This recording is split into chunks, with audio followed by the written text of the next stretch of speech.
सबको पीडीएफ दिख रहा है, एक बार बताइएगा। गुड इवनिंग श्रद्धांजलि जी, बताइए एक बार। देखिए, पहले हम सोचे कि मनुस्मृति का पहला, दूसरा, सातवां, ये तीनों अध्याय का कुछ कुछ इंपॉर्टेंट बता दिया जाए।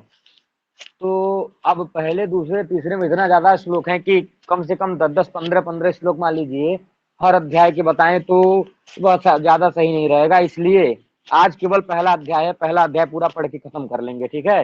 50-60 श्लोक हैं लगभग, इसको पढ़ के खत्म कर लेंगे, पहला अध्याय पूरा हम लोगों का कंप्लीट हो जाएगा। कल दूसरा इसी तरह से कर देंगे, परसों तीसरा, परसों सातवां इसी तरह से कर देंगे, तो सही रहेगा ना। एक बार आप लोग बताइए, मनुस्मृति का पहला अध्याय कम से कम 50 श्लोक इसका छांट करके लाए हैं, इंपॉर्टेंट वगैरह जो इंपॉर्टेंट है, और फिर कल लाएंगे दूसरा और परसों लाएंगे सातवां। देखिए, पहला ना उतना इंपॉर्टेंट नहीं है, पहले में 50 श्लोक काफी है, दूसरा बहुत ज्यादा महत्वपूर्ण है और तीसरा बहुत ज्यादा महत्वपूर्ण है। वैसे पहले में ही बहुत ज्यादा श्लोक ला दिया हूँ, तो फोटो खींच खींच करके बना करके सब एक साथ ओवरलोड हो जाएगा जी, बिल्कुल। तो अभी सबको जुड़ जाने दीजिए, फिर शुरू करते हैं ना।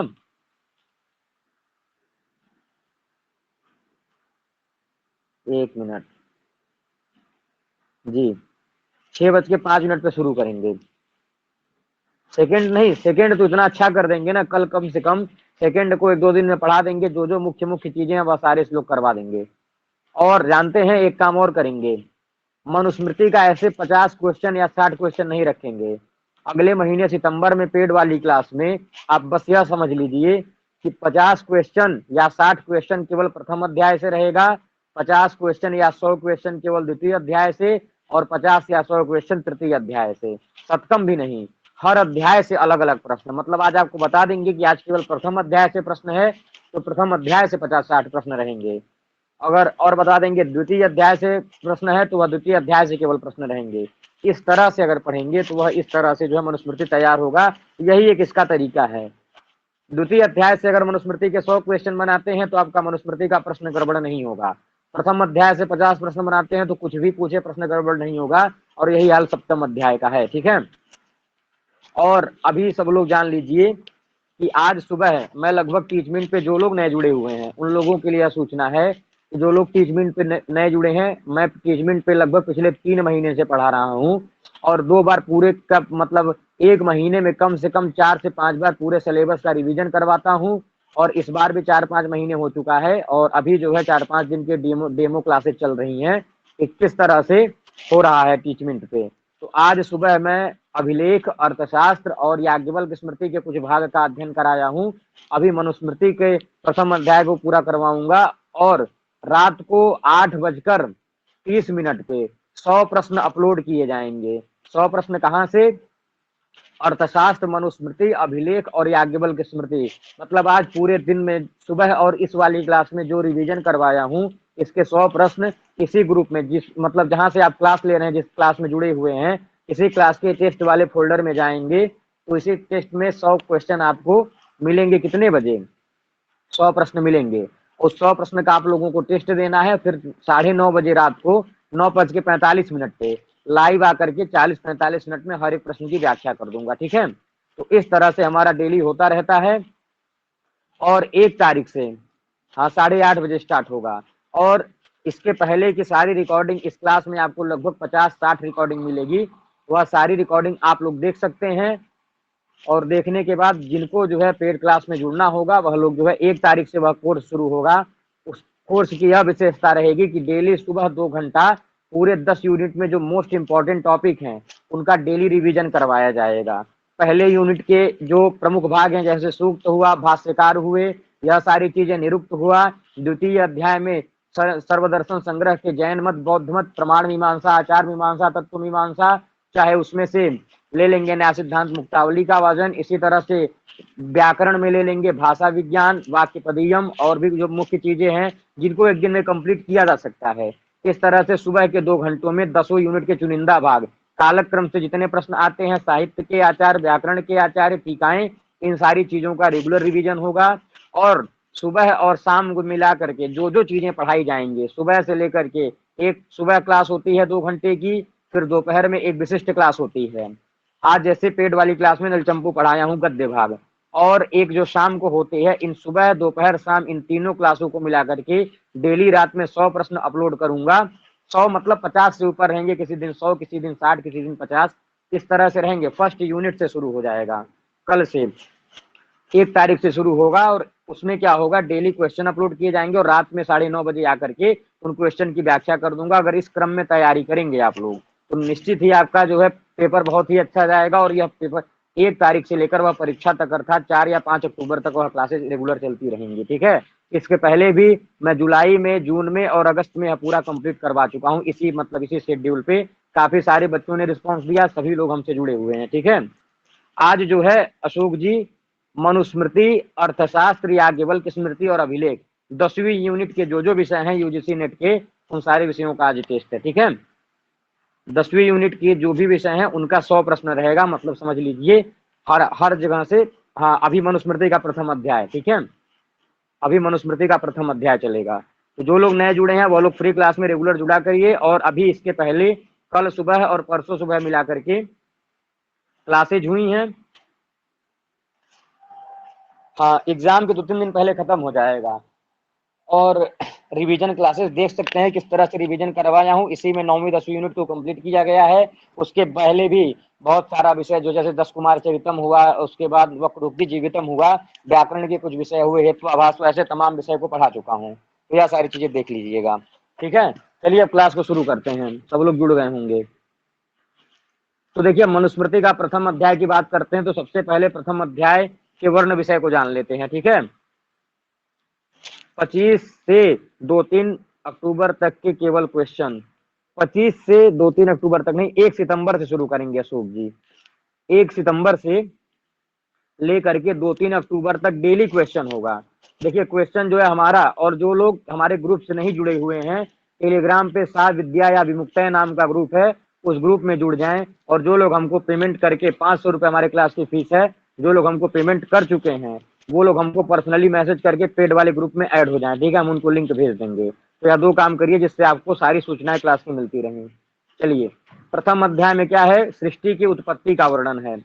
प्रलय की विभिन्न अवस्थाओं, सृष्टि की उत्पत्ति, प्रलय की विभिन्न अवस्थाएं, मनुस्मृति का आविर्भाव, मनुस्मृति पढ़ने और पढ़ाने से संबंधित नियम तथा अंत में ग्रंथ की विषय सूची का वर्णन किया गया है।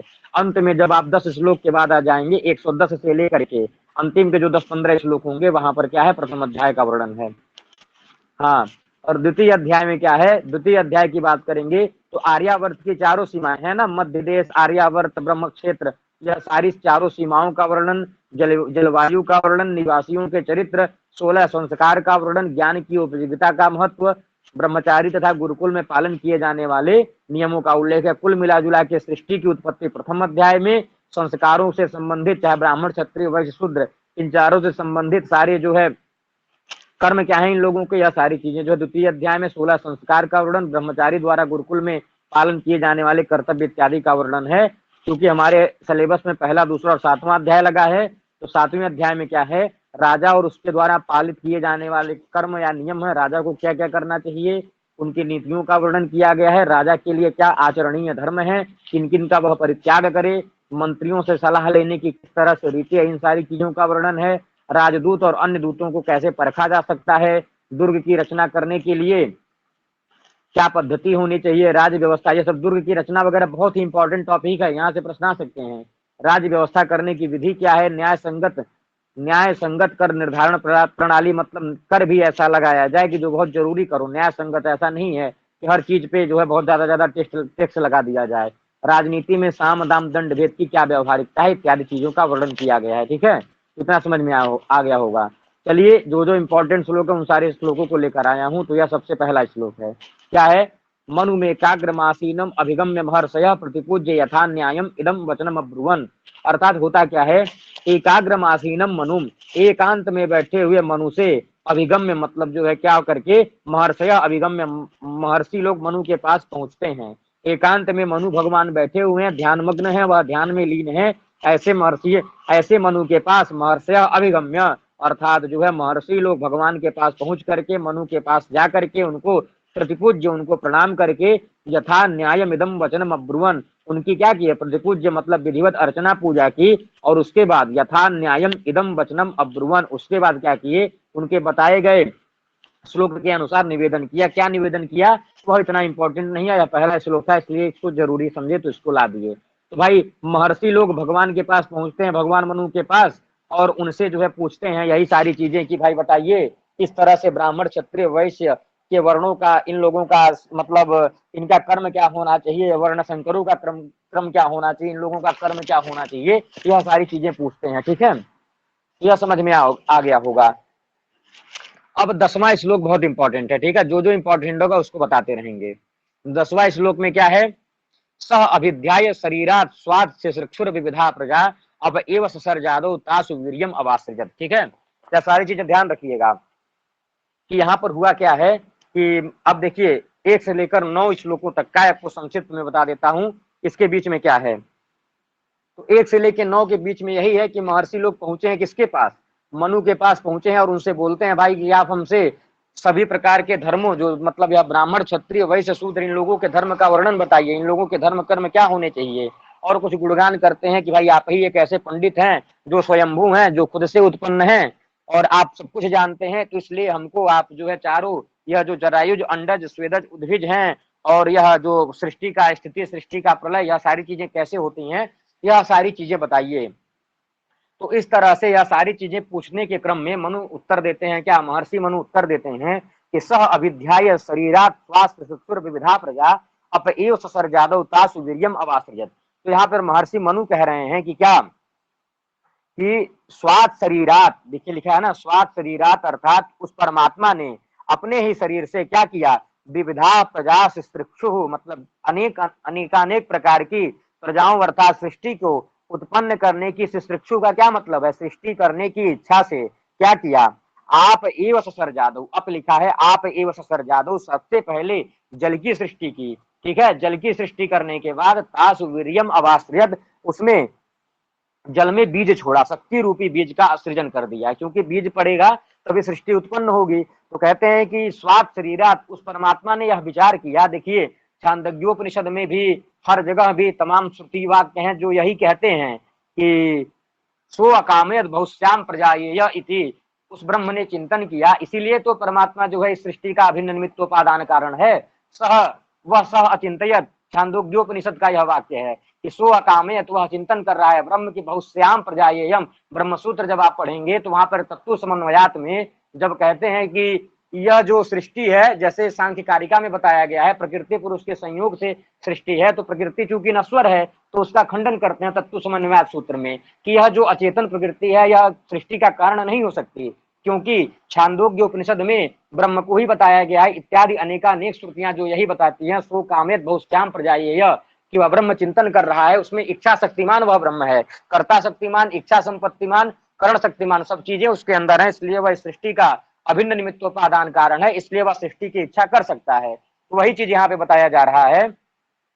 मुंडकोपनिषद छांदोग्योपनिषद दोनों जगह है सचिन जी।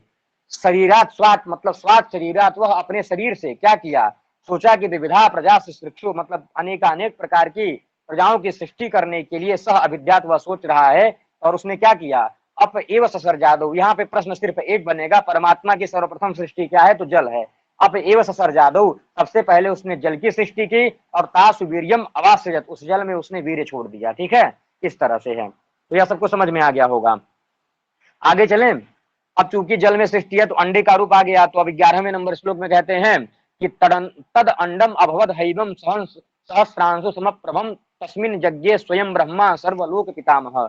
अब यहाँ पे बताते हैं तद अंडम अभवत हैमम, वह जो बीज था, वह जो मतलब बीज जिसमें पड़ा था ना, वह कैसा हो गया, सहस्त्र अंश समप्रभम, सहस्त्र मतलब हजारों हजार प्रकार के, अंश मतलब सूर्य के समान क्या हो गया, समप्रभम प्रभा से युक्त हो गया, सूर्य के समान प्रभा से युक्त अर्थात जो है सहस्त्रों सूर्यों के समान चमकीले, तद अंडम अंडे के समान वह कैसा हो गया, हैमम मतलब स्वर्णयुक्त अंडे के समान हो गया, और तस्मिन यज्ञे स्वयं ब्रह्मा सर्वलोक पितामह, तस्मिन मतलब तस्मिन अंडे, उस अंडे से ही कौन उत्पन्न हुए, तस्मिन यज्ञे स्वयं ब्रह्मा सर्वलोक पितामह, सब संपूर्ण लोकों की सृष्टि करने में जो समर्थ हैं ऐसे पितामह जो है ब्रह्मा स्वयं यज्ञ उस अंडे से उत्पन्न हुए। ठीक है, यह समझ में आ गया ना, मतलब ब्रह्म ने क्या किया, मुर्गी का फोटो आ गया, देखिए मुर्गी नहीं है, जल में ब्रह्म ने क्या की, जल में ब्रह्म ने पहले जल को उत्पन्न किया। आप ए ससर्जादु मतलब आदौ आपः ससर्ज, सबसे पहले किसको सृष्टि की? जल को किया, जल में बीज डाला और वह अंडे में से क्या निकला? वह जो है ब्रह्मा निकले। फिर क्या हुआ? आपो नारा इति प्रोक्ता। जो जो इंपॉर्टेंट है वह सारी चीजें मैं बता रहा हूँ, जो जो इंपॉर्टेंट श्लोक है उन्हीं का कलेक्शन है। आपो नारा इति प्रोक्ता आपो वै नरसूनवः ता यदस्यायनम पूर्वम तेन नारायण स्मृतः। आपो नारा इति प्रोक्ता, जल को ही नार भी कहते हैं, नारा कहते हैं जल को, वही चीजें बताया जा रहा है। क्यों? आपो नारा इति प्रोक्ता, अप तत्व का नाम एक नार है। क्यों? आपो वही नर सूनवः, नर किसको कहते हैं? नर कहते हैं ब्रह्म को, अर्थात जो है नर सूनवः मतलब नर अर्थात मनुष्य का संतान होने से, सूनवः मतलब संतान होने से, नर नर सूनवः मतलब नर का संतान होने से जल को नार भी कहा जाता है। भाई नरस्यापत्यम पुमान नारह बनेगा ना। तो यहाँ पर क्या हुआ? अपतत्व का एक अपर नाम क्यों है नार? इसलिए है कि आपो वही नर सूनवः, नर सूनवः अर्थात जो है नर का पुत्र होने के कारण, नर मतलब ब्रह्म का पुत्र होने के कारण उसका एक अपर नाम आपको नार भी कहते हैं। और ता यदस्यायनम पूर्वम, ता यदस्यायनम पूर्वम अर्थात जो है ब्रह्मा की उत्पत्ति, और ब्रह्मा की मतलब उत्पत्ति कैसे हुई है? इसी जल से हुई है। भाई ब्रह्म ने ब्रह्मा की उत्पत्ति किससे की थी? तो जल से की थी। सबसे पहले जल में बीज डाला, वो अंडा तैयार हुआ, अंडे से ब्रह्मा निकले हैं। तो ता यदस्यायनम पूर्वम तेन नारायण स्मृतः मतलब ब्रह्म की, ब्रह्मा के रूप में उत्पत्ति इसी जल से हुई है। इसलिए ब्रह्मा जी का भी एक नाम क्या है? नारायण है, क्योंकि ब्रह्मा जी खुद नार से ही उत्पन्न हुए हैं। ठीक है, यह समझ में आ गया? सारी रिकॉर्डिंग इसके पहले आप जाएंगे तो वह सारी रिकॉर्डिंग जितनी भी है आपको लगभग 50-60 रिकॉर्डिंग इस ऐप में मिलेगी, सारा रिवीजन सारी चीजें आपको मिलेगा। जल को ब्रह्म ने उत्पन्न किया, आएगा ना आप एव ससर जादू, इसके पहले वही तो बताया हूं। तो यहाँ पे देखिए ना, स ब्रह्म ने उत्पन्न किया, देखिए ना परमात्मा ने उत्पन्न किया ना। आप एव ससर जादू तासु वीर्यम अवास्त्रजत। ठीक है, जिन्होंने कोर्स लिया है वो ही देख सकते हैं। नहीं, अभी आप देखिए जिस कोर्स में है, यह फ्री वाली क्लास है, इसमें 50-60 वीडियो करवाई जा चुकी है सुरभि जी। यहाँ पे आप सारा टेस्ट भी अभी यहाँ पे 8:30 बजे रात को टेस्ट होगा 100 क्वेश्चन का, यह फ्री वाली क्लास है। और यहाँ पे आप सभी लोग टेस्ट दे सकते हैं जो भी फ्री वाले हैं, मतलब कोई भी व्यक्ति टेस्ट दे सकता है। और पेड वाली क्लास का अलग लिंक है, वह पेड वालों को मिलता है, तो उसमें जो टेस्ट होगा वह पेड वाले देंगे। ठीक है, यह चीज है, यहाँ पर सब कुछ आपको मिल जाएगा। आगे चलते हैं। ताभ्याम च शकलाभ्याम च दिवम भूमिम च निर्ममे मध्ये व्योम दिशाष्टौ अपाम स्थानम च शाश्वतम। अब यहाँ बताते हैं कि अंडे के एक टुकड़े में से क्या क्या उत्पन्न हुआ। ठीक है, अब भाई यहाँ पर जो परमात्मा चूंकि उस ब्रह्म, वह ब्रह्म जो है अंडे से उत्पन्न हुए हैं। आपो नारा इति प्रोक्ता आपो वै नरसूनवः तायदस्यायनम पूर्वम तेन नारायण स्मृतम। तो यहाँ पर क्या होता है कि ब्रह्मा जी अब उस अंडे में कुछ दिन तक रहते हैं। ठीक है, अंडे में रहने के बाद क्या होते हैं कि ताभ्याम च शकलाभ्याम च दिवम भूमिम च निर्ममे मतलब ताभ्याम च, ताभ्याम मतलब अंडे के क्या करते हैं? शकलाभ्याम एक टुकड़े कर देते हैं, अंडे का एक टुकड़ा बीचों बीच हो जाता है। तो एक टुकड़े से दिवम अर्थात जो है द्युलोक तथा दूसरे टुकड़े से भूमि अर्थात पृथ्वी लोक की सृष्टि हो जाती है। और जो मान लीजिए या गोलाकार अंडा है, अब यह बीच में से यह टूट गया है। ठीक है, अब मान लीजिए बीच में से टूट गया तो ऐसे अलग अलग हो गया, तो यह हो गया मान लीजिए यह दिवम मतलब यह द्युलोक हो गया, और यह हो गया भूमि। और बीच का जो स्पेस बना ना, इसको क्या किए? मध्य व्योम मतलब बीच में जो आया उसको आकाश बना दिया गया। अष्ट दिशा मतलब 8 दिशाओं की सृष्टि हुई। और अपाम स्थानम और वह जल का स्थान हो गया। ठीक है, जल के स्थानों को निर्मित किया। ताभ्याम च सकलाभ्याम च दिवम भूमिम च निर्ममे मध्यम व्योम दिशश्चाष्टौ अपाम स्थानम च शाश्वतम। ठीक है, परमात्मा से जल, जल से अंडा, अंडा से ब्रह्मा, ये क्रम है जी बिल्कुल। तो ताभ्याम च शकलाभ्याम च दिवम भूमिम च निर्ममे मध्य व्योम दिशश्चाष्टौ अपाम स्थानम च शाश्वतम। उस अंडे के 2 टुकड़े हुए, एक टुकड़े से द्युलोक। पेपर में यह प्रश्न आ सकता है कि मतलब उस शकलाभ्याम उस अंडे के 2 टुकड़े से क्या क्या उत्पन्न हुए? तो विकल्प में आ सकता है द्युलोक या भूमि लोक या फिर जो है पाताल लोक या फिर अधोलोक, इस तरह से जो भी विकल्प दे सकते हैं आप कुछ भी बनाने के लिए। तो यहाँ पे आपको बस यह याद रखना है कि द्युलोक और भूमि लोक उस अंडे के अलग अलग पार्ट से पैदा हुआ था। ठीक है, और जो बीज का स्थान बना, जो अंडे के बीच में जो स्पेस था ना, उस स्पेस में क्या? व्योम अर्थात आकाश आ गया। दिशश्च अष्टौ मतलब 8 दिशाएं आ गई। और अपाम स्थानम मतलब जल का स्थान निर्मित किया। ठीक है, यह चीजें हो गई। बुक का नाम आपको बता देते हैं, मनुस्मृति। ठीक है, नहीं लेखक का नाम आप पूछ रहे होंगे। सुरेंद्र नाथ सक्सेना, मनोज पब्लिकेशन। हाँ इस तरह से है, सुरेंद्र नाथ सक्सेना, मनोज पब्लिकेशन। हाँ अब देखिए यह अग्नि वायु और रवि सूर्य की सृष्टि कैसे है, और जो है यह ऋग्वेद सामवेद और यजुर्वेद की सृष्टि कैसे है। ठीक है, चलिए। अग्नि वायु रविभ्यस्तु त्रयं ब्रह्म सनातनम दुदोह यज्ञ सिद्ध्यर्थम ऋग्यजु साम लक्षणम। अब बताते हैं क्या होता है कि यज्ञ सिद्ध्यर्थम मतलब यज्ञ की सिद्धि के लिए उस परमात्मा ने क्या किया। अग्नि वायु रविभ्यस्तु मतलब अग्नि देवता की, वायु देवता की और सूर्य देवता की क्रमशः उत्पत्ति की। अब भाई यज्ञ हो रहा है तो यज्ञ में ब्रह्म का भी तो, ब्रह्म कह रहा हूँ, वेद का भी तो जरूरत है, वेद मंत्रों को भी तो चाहिए यज्ञ में प्रयोग होने के लिए। तो अग्नि वायु रविभ्यस्तु त्रयं ब्रह्म सनातनम, उस सनातन ब्रह्म ने क्या किया, यज्ञ सिद्ध्यर्थम मतलब यज्ञ की सिद्धि के लिए क्या किया, अग्नि वायु और रवि मतलब सूर्य की उत्पत्ति की। बुक भेज दीजिए सुरेंद्र सेना Saxena book. Telegram group name सा विद्या विमुक्त है। ठीक है, सा विद्या विमुक्त है। अग्नि वायु रविभ्यस्तु त्रयं ब्रह्म सनातनम दुदोह यज्ञ सिद्ध्यर्थम ऋग्यजु साम लक्षणम। यहाँ पे कहते हैं कि वह परब्रह्म परमात्मा ने क्या किया, यज्ञ सिद्ध्यर्थम अर्थात यज्ञ की सिद्धि के लिए अग्नि वायु और रवि की सृष्टि की। मतलब अग्नि देवता, वायु देवता और सूर्य देवता की सृष्टि हुई। और फिर क्या हुआ, पेड वाली ग्रुप का नाम क्या है, टीचमेंट नाम है उस ग्रुप का। अलकनंदा जी आप ऐड तो हैं उसमें, यही नहीं जानती हैं अभी। दुदो यज्ञ सिद्ध्यर्थम ऋग्यजु साम लक्षणम, और फिर ऋग्वेद यजुर्वेद और सामवेद को क्रमशः प्रकट किया। ठीक है, एक अलकनंदा जी और भी हैं, आप मतलब वही है, दूसरी है नहीं जानता। ठीक है, तो अग्नि वायु रविभ्यस्तु त्रयं ब्रह्म सनातनम दुदो यज्ञ सिद्ध्यर्थम ऋग्यजु साम लक्षणम। तो यह समझ गए ना कि भाई अब यज्ञ की सिद्धि के लिए तीन देवता हैं, तो फिर यह त्रय वेद त्रय की उत्पत्ति कैसे हुई यह भी बताया जा रहा है। ठीक है, उस परब्रह्म परमात्मा ने तीन देवताओं को यज्ञ की सिद्धि के लिए और यार वेद त्रय की सृष्टि कर दी है। ठीक है, अब आगे चलते हैं। अब देखिए ब्रह्मा जी जब उत्पन्न हो चुके हैं, अंडे से बाहर निकल गए हैं, तो ब्रह्मा जी क्या सोच रहे हैं, द्विधा कृत्वात् मनोदेहम अर्धेन पुरुषो भवत अर्धेन नारी तस्याम स विराजम असृजत प्रभु। अर्थात क्या हुआ, द्विधा कृत्वा आत्मनो देहम आत्मनः देयम, ब्रह्मा ने अपने स्वयं के शरीर को द्विधा कृत्वा मतलब दो प्रकार से बांट दिया। और क्या किया, अर्धेन पुरुषो भवत ब्रह्मा का आधा शरीर पुरुष हो गया, और अर्धेन नारी अपने आधे शरीर से नारी को उत्पन्न किया। तस्याम स विराजम असृजत प्रभु, इस तरह से उन दोनों ने आपस में संभोग करके असृजत प्रभु इस विशाल सृष्टि की संरचना की। ठीक है, यह बात बताते हैं। देखिए अंडे में से निकल गए हैं कल्पी जी ने भेज दिया। दुधा कृत्वात् मनोदेहम अर्धेन पुरुषो भवत अर्धेन नारी तस्याम स विराजम असृजत प्रभु। अर्थात ब्रह्मा ने क्या किया, अपने शरीर को दो भागों में बांट लिया। यही सब प्रश्न आते हैं, कठिन पड़ जाते हैं कि ब्रह्मा के शरीर से भाई अब यह पुरुष का, यह जो पुरुष है यह किसका आधा शरीर है, ऐसा प्रश्न आ सकता है। मतलब ऐसा अगर प्रश्न आएगा कि ब्रह्मा के आधा शरीर से क्या उत्पन्न हुआ आधा से, तो यह सरल प्रश्न हो जाएगा। लेकिन अगर ऐसा प्रश्न आ जाएगा कि पुरुष किसके आधे शरीर से निर्मित हुआ है, विकल्प में आ जाए परमात्मा के, हिरण्यगर्भ के, कि ब्रह्मा के, इस तरह से चारों के चारों ऑप्शन प्रजापति के तो एक ही जैसे लगते हैं, तो यहाँ पे थोड़ी सी दिक्कत हो जाती है ना। तो वह ब्रह्मा जी अपने सृष्टि को बराबर बनाए रखने के लिए क्या किए, पुरुष आधे शरीर को अपना पुरुष बना लिए और आधे शरीर को क्या बना लिए, स्त्री बना लिए। फिर दोनों ने आपस में संभोग करके इस विशाल सृष्टि की रचना कर दी। ठीक है, यह समझ में आ गया होगा। अब देखिए यह 10 प्रकार के, यह जो मनु है इनका नाम, यह जो ऋषि है इनका नाम याद रहे आप लोगों को।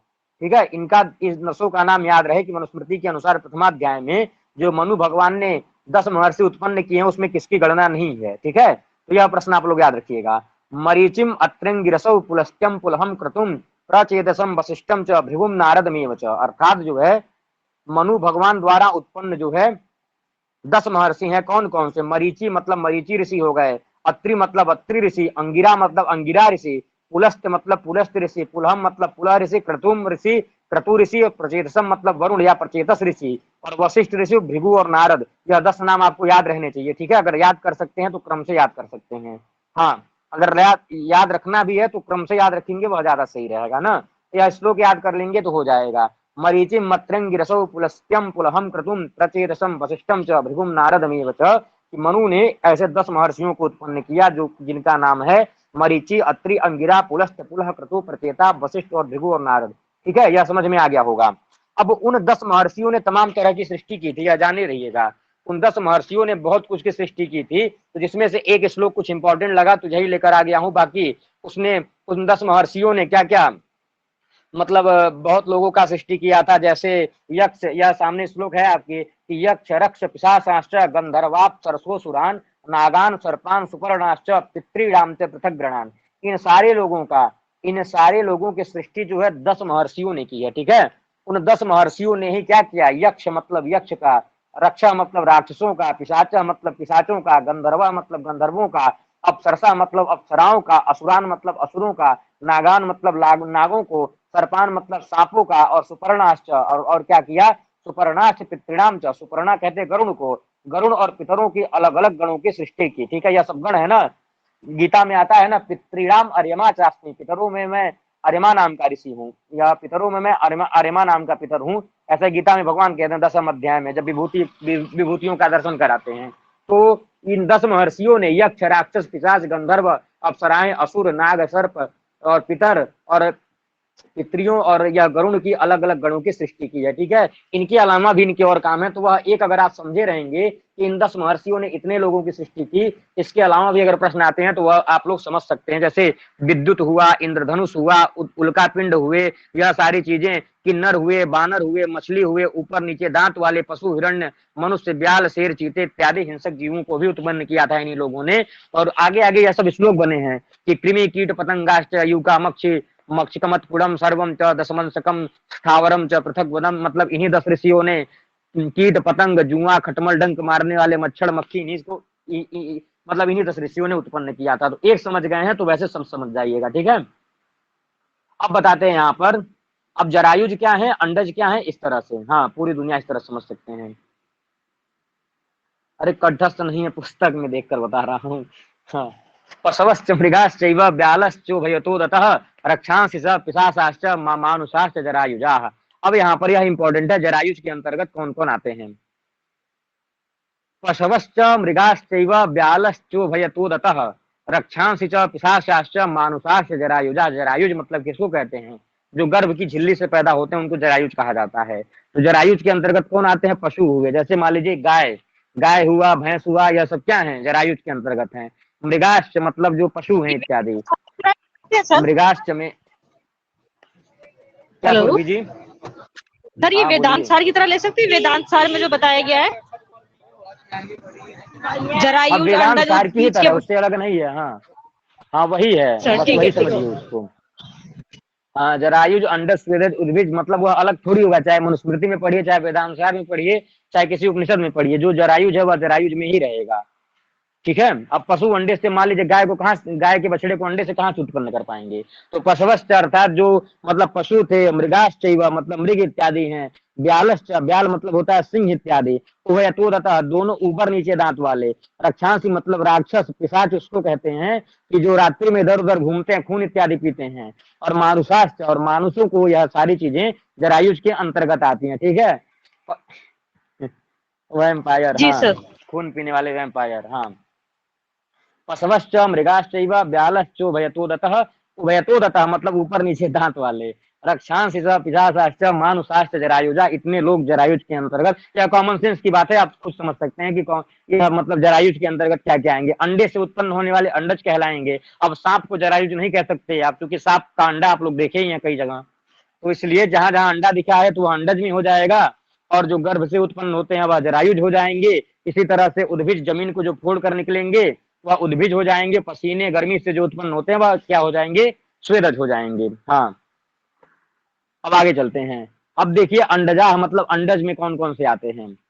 अंडजा पक्षिणा सर्पा नक्रा मत्स्याश्च कक्षपा यानि चैवं प्रकाराणि स्थल स्थल स्थलजा नौदकानि च। स्थल और औदक कहते हैं जल में या फिर पृथ्वी पर कहीं भी अगर अंडे से कोई भी उत्पन्न हुआ है तो वह अंडज में आएगा। अंडज शब्द का व्युत्पत्ति यही होगा ना कि अंडा जाता है, अंडजा चाहे अंडे जाता है, अंडे से जो उत्पन्न है या फिर अंडे में जो उत्पन्न हुआ है वही उसी को अंडज कहते हैं। तो क्या हो जाएगा, पक्षिणा मतलब जो पक्षी होते हैं, पक्षी चूंकि अंडा देते हैं, सर्प मतलब सांप भी अंडा देते हैं, नक्र कहते हैं मगरमच्छ को, तो मगरमच्छ भी अंडा देता है, मत्स्य मतलब मछली, मछली भी अंडा देती है, कच्छप मतलब कछुए भी अंडा देते हैं। तो यानी चाहिए प्रकाराणी, या जो विविध प्रकार के, चाहे पृथ्वी पर रहने वाले कोई पक्षी हो या फिर जल में रहने वाली मछली हो, अगर वह अंडा दे रही है तो उनके वह सारी चीजें किससे उत्पन्न है, वह अंडज प्राणी कहलाएंगे। ठीक है, सरीसृप और पक्षी। जी बिल्कुल मनोज जी, तो यह समझ में आ गया ना। अब देखिए यहाँ पर स्वेदज किसको कहते हैं। प्रथम अध्याय में यही सब है। प्रथम अध्याय उतना वो नहीं है जितना, मतलब देखिए मनुस्मृति सरल बहुत है, कठिन बस इसलिए है ना बहुत ज्यादा पढ़ना पड़ता है। मतलब टोटल 600-700 श्लोक, सरल इतना है कि उसको आप उतना याद ही नहीं कर पाएंगे, दिमाग में बैठा ही नहीं पाएंगे, इसलिए वह कठिन बन जाता है। तो इसलिए जितना ज्यादा हो सकेगा उसको रिविजन। देखिए जब 50-50 का ना, जैसे मान लीजिए या 50-60 श्लोक का प्रथम अध्याय में करवा दिए हैं ना, एक पीडीएफ अलग प्रथम अध्याय का बनवा दिए, एक पीडीएफ कल द्वितीय का बना देंगे, एक पीडीएफ तृतीय का बना देंगे, तो इससे फायदा जानते हैं क्या होगा, पहला दूसरा सातवां का अलग अलग पीडीएफ मतलब बताने से सितंबर में रेगुलर जो है एक एक अध्याय का रिवीजन करवाएंगे, तो उससे जो है 30 दिन में अगर मान लीजिए 3 दिन भी चला तो 10 बार कम से कम मनुस्मृति का रिवीजन हो जाएगा। इसलिए 3 पीडीएफ इसका तैयार करेंगे, और हमको नहीं लगता 50-60 श्लोक पढ़ने में 10 मिनट भी समय, 10 मिनट से ज्यादा समय नहीं लगेगा। आज डिटेल में पढ़ लीजिए और 1 तारीख से फटाफट रिवीजन चलता रहेगा, और 3 पीडीएफ को अगर मान लीजिए 3 दिन में खत्म करते हैं तो 30 दिन में आप 10 बार मनुस्मृति के पहले दूसरे सातवें अध्याय का रिवीजन कर लेंगे। हाँ, तो अब चलते हैं यहाँ पर स्वेदज में क्या क्या आता है। स्वेदजम दंशमशकम यूका मक्षि मक्षिकमत कुड़म उष्मणश्चोपजायन्ते यच्चान्यत किंचित ईदृशम। ईदृशम मतलब इस प्रकार के, किंचित मतलब जो कुछ भी हैं, कैसे किस प्रकार के। स्वेदजम मतलब पसीने से उत्पन्न होते वाले, दंशमशकम मतलब जो डसने वाले क्या होते हैं, जो मच्छर होते हैं। यूका मक्षिकमत कुड़म मतलब उष्मा और गर्मी से उत्पन्न होने वाले, या फिर स्वेदजम मतलब पसीने आदि से ऐसा वातावरण बन जाए पसीना वगैरह वाला, और उसमें जो जन्म लेने वाले मच्छर होते हैं, जैसे मच्छर हो गया, मक्खी हो गया, जू मच्छर, खटमल मक्खी, और इस प्रकार के जितने भी जीव हैं वह सब स्वेदज के अंतर्गत ही आते हैं। ठीक है, गर्मी से उत्पन्न होना, गंदगी से उत्पन्न होना, या फिर तो पसीने से उत्पन्न होना, यह सब स्वेदज के अंतर्गत आते हैं। उद्भिज किसको कहते हैं, जो जमीन को फोड़कर निकलते हैं। उद्भिजा स्थावरा सर्वे बीज कांड प्ररोहिण। बीज कांड प्ररोहिण मतलब बीज को फोड़ करके जहां पर है उसी स्थान से निकलेंगे। ठीक है, अंडा में मान लीजिए मुर्गी अंडे में से निकलती है तो वह अंडे से थोड़ी चिपकी रहती है, वह 10 जगह जाती है, लेकिन यह जो उद्भिज प्राणी होते हैं ना, वह जहां से निकलेंगे, जमीन को फोड़ करके जहां से निकलेंगे वहीं रह जाते हैं, इसलिए उनको उद्भिज कहा जाता है। और इसके अंतर्गत स्थावर मतलब वृक्ष इत्यादि, औषधियां, फल पाकांता मतलब वनस्पतियां, फल, और बहुपुष्प फलोपगा मतलब तमाम फूल फल जो भी है, यह सारी चीजें इसी के अंतर्गत आ जाती हैं। इसमें क्वेश्चन कैसे आता है श्रद्धांजलि जी, बता देता हूँ किस तरह से आता है। एक बार यही पूछा गया था, यह जो आपको ट्रिक लगाया हुआ दिख रहा है ना, तमसा बहुरूपेण वेष्टिता कर्म हेतुना अंत संज्ञा भवन तेते सुख दुख समन्विता। इसमें किसका लक्षण दिया गया है, उद्भिज प्राणी का, कि स्वेदज प्राणी का, कि जरायुज प्राणी का, कि अंडज प्राणी का। अब देखिए इसी तरह से प्रश्न बनते हैं। ठीक है, एक बार यह प्रश्न आया था कि अपुष्पा फलवंत ये ते किम स्मृता, जिसमें न फूल हो न फल हो। अभी 100 प्रश्न का टेस्ट होगा ना, उसमें 25 प्रश्न मनुस्मृति के रहेंगे, उसको आप देख लीजिएगा किस तरह से प्रश्न बनते हैं। ठीक है, यह सारे प्रश्न वहां पर आएंगे, या जो सारे प्रश्न आप देख रही हैं ना, यह सारे प्रश्न उसमें डाले जाएंगे। तो यह हो गया उद्भिज के लिए। अब देखिए, अब बताते हैं, अब जो बताया कि उद्भिज मतलब जो जमीन से निकलता है वह हो गया उद्भिज। लेकिन इसके भी 2 प्रकार होते हैं, एक वनस्पतियां होते हैं, वृक्ष होते हैं। तो वनस्पतियों और वृक्षों में अंतर जान लीजिए। अपुष्पा फलवंतो ये ते वनस्पतयः स्मृता, जिसमें न फूल हो न फल हो उसको वनस्पति कहते हैं। और पुष्पिणा फलिनश्चैव वृक्षास्तु उभयतः स्मृता, जिसमें फल फूल दोनों हो उसको वृक्ष की संज्ञा दी जाती है। तो पेपर में एक बार आया था, अपुष्पा फलवंतः ते किम, जिसमें न फूल हो न फल हो उसको क्या कहेंगे, वृक्षा कहेंगे, कि वनस्पतयः कहेंगे, कि औषधयः कहेंगे, कि एक विकल्प कोई और ले लीजिए। तो इस तरह से क्या उसको कहेंगे, उसको वनस्पतयः कहेंगे। और पुष्पिणा फलिनश्चैव ते किम, तो ऑप्शन आ गया मान लीजिए वल्लयः वृक्षाः औषधयः वनस्पतयः, कि जिसमें फल फूल दोनों हो उसको वल्ली मतलब लता कहेंगे, कि वनस्पति कहेंगे, कि औषधि कहेंगे, कि वृक्ष कहेंगे, तो उसको वृक्ष कहेंगे। इसी तरह से प्रश्न बनते हैं। हाँ, फूल के बिना फल होता है क्या, जी होता है, शायद होता है। हाँ, अपुष्पा फलवंतो ये ते वनस्पतयः स्मृता, जिसमें फूल ना हो फल हो वह वनस्पतियां कहलाती हैं, और इसमें फूल और फल दोनों हो वह वृक्ष कहलाते हैं। देखिए गूलर में फूल नहीं होता, देखिए आ गया। पहले गूलर के फूल के पीछे बहुत बड़ा एक मिथक जो है जोड़ा गया था, बहुत पहले जब सब लोग बच्चे थे। तो अब देखिए आगे बताया जा गया है, एक लोगों ने कहा गूलर, एक लोगों ने कहा डूमर, अब दोनों एक ही है कि अलग अलग। गुच्छ गुलमम तु विविधम तथैव तृणजात यह बीज कांड रुहार नेव प्रताना वल्लय एवच। ठीक है, गुच्छ गुलमम तु विविधम मतलब गुच्छ और गुल्म उसको कहते हैं जो किस तरह से होते हैं, तथैव तृणजात जिसमें शाखाएं नहीं होती हैं, और बीज कांड रुहार नेव अर्थात जो है जिनका मूल उनकी जड़ में होता है। अब मिथक हट गया, हाँ। प्रतानम वल्लय एवच, देखिए गुल्म और वृक्ष का मतलब लताओं से है, वल्ली कहते हैं लताओं को, तो लताओं को जो है गुल्म और वृक्ष कहा जाता है, बस यही इसमें मैटर है। जैसे ईख हुआ, मल्लिका हो गया, ईख को जड़ से नहीं लगाते हैं, ईख के हर एक मतलब एक हाथ से नापेंगे ना तो कहीं से भी ईख को लगा देंगे खेत में, वह पूरा तैयार हो जाता है गन्ना। उसी तरह से लताएं जो हो गई और ईख इत्यादि हो गए उनको गुल्म और वृक्ष कहा जाता है। ठीक है, अब यह बहुत इंपॉर्टेंट श्लोक है कि तमसा बहुरूपेण वेष्टिता कर्म हेतुना अंतः संज्ञा भवन्ति सुख दुख समन्विता। तमसा बहुरूपेण वेष्टिता कर्म हेतुना अर्थात अपने कर्मों के कारण क्या होते हैं, अपने कर्मों के कारण पूर्व जन्म में कुछ ऐसे कर्म कर देते हैं। क्या करें, 50 तक कब श्लोक करवा दिए दर्पणा? अच्छा जी, दर्पणा जी आप कब जुड़ी हैं? अभी जुड़ी हैं। 50 श्लोक नहीं करवाए हैं, वह इंपॉर्टेंट बताए हैं। ठीक है, जो महत्वपूर्ण है। देखिए 50 के पहले 48, 49, फिर 47, फिर 46, फिर 39, फिर 37, इस तरह से करवाया गया जो जो महत्वपूर्ण है ना। तो अब देखिएगा, तमसा बहुरूपेण वेष्टिता कर्म हेतुना अंत संज्ञा भवन्ति सुख दुख समन्विता।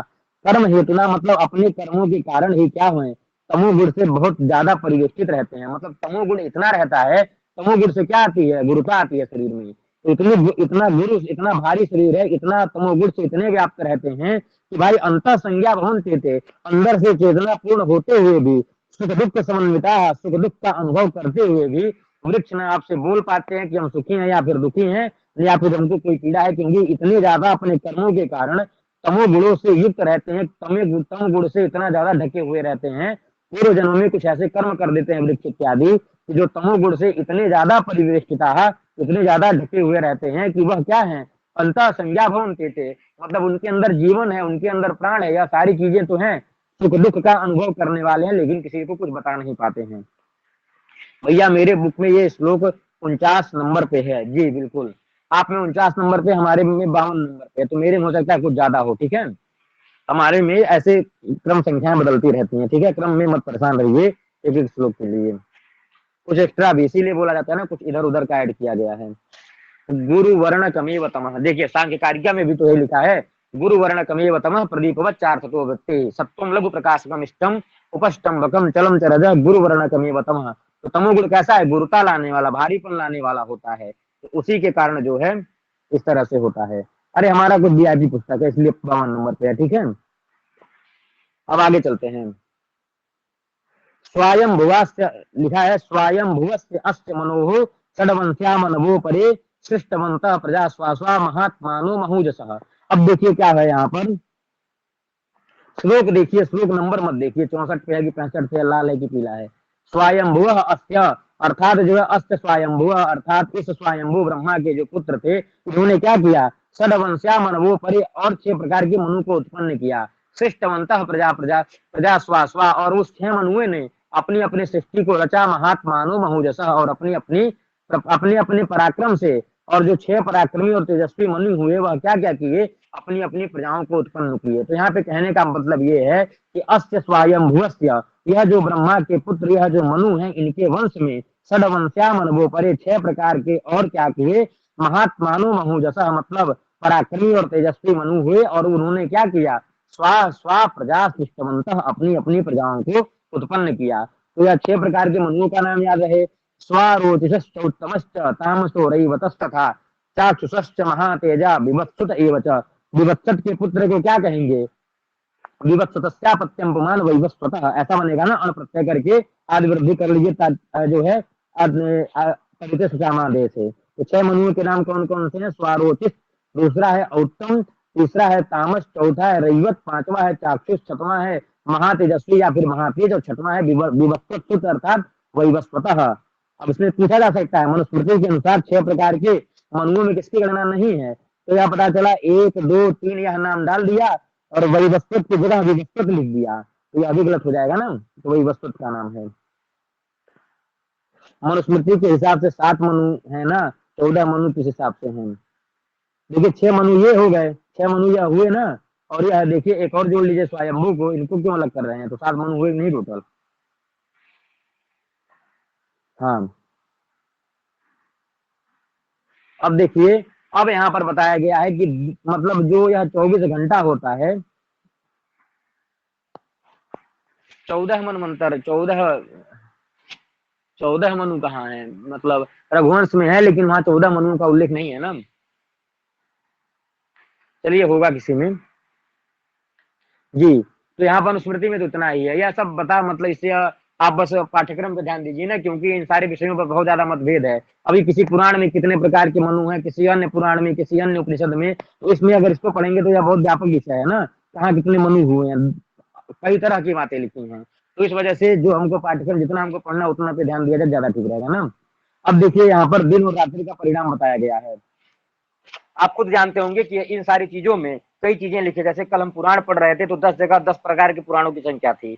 उसी तरह से या 7 मनु है या पत्थर की लकीर थोड़ी है, कहीं और जाएंगे तो इन्हीं 7 को 14 प्रकार से दिखा दिया जाएगा। हाँ तो इस तरह से होता है। निमेषे 10 चाष्टौ च काष्ठा 63 तुता कला 63 कला मुहूर्त स्याद अहोरात्रम तुतावतः। अब दिन रात का परिमाण बताया जा रहा है किस तरह से है।